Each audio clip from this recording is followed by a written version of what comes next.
Umukonyi vumrai ase kiama gia Jubilee Dr. Fred Matiang'i bono anyarire kuboria abarai kogendera gutegerera gose abarai kohenana ribago cyose abarai ebechi kanisa na kubomono nekero aboririe abarai ebechi kanisa banyara kone kyabona bamentire chinguru na bwigo gwake riogi anene muno ekero yarorekane buna obarai ebwense ya Kenya tibori kogenda abuya ligo ayakwana igakora ase chinsemo cyanya wa munyoro egotoka ime ye county ya Nyeri ase Pastor Dorcas Rigathi arenge kubekerwa maboko buna omo reverend nekero umuske Matiang'i aboririe no nyina barai bari me serikali banyare gutegerera ekanisa nke ukone kyagera nero ne bwatelibaga liokone kyabuna oburai obuya wa gendereire.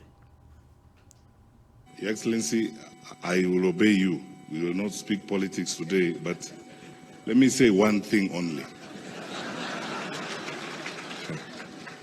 The whole of this week, we have listened very carefully to how the clergy have addressed public issues in this country.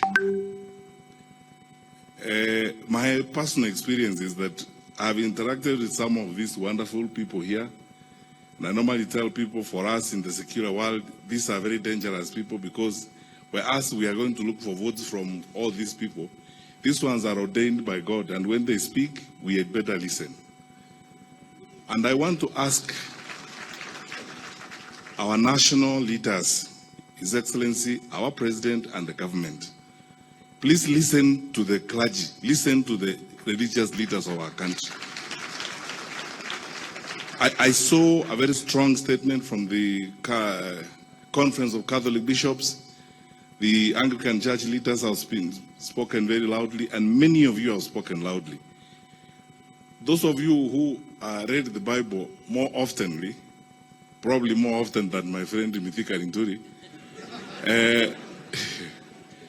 know the fate of those leaders who do not listen to the voice of God through the clergy. And we know what has happened to countries when we do not listen to our ordained men of God. You are the voice of God, you are the conscience of our country. I pray that our national leaders, please listen to the voice of God that is coming from the clergy. They are speaking on behalf of our people, and they are articulating the pain, aspirations, and wishes of our people. Finally, for those of us who cannot preach like Paul, who cannot preach like Reverend Dorcas, those who belong to that court include me and Rigathi and others here who cannot preach. Our responsibility is to hold up the hands of the prophet. So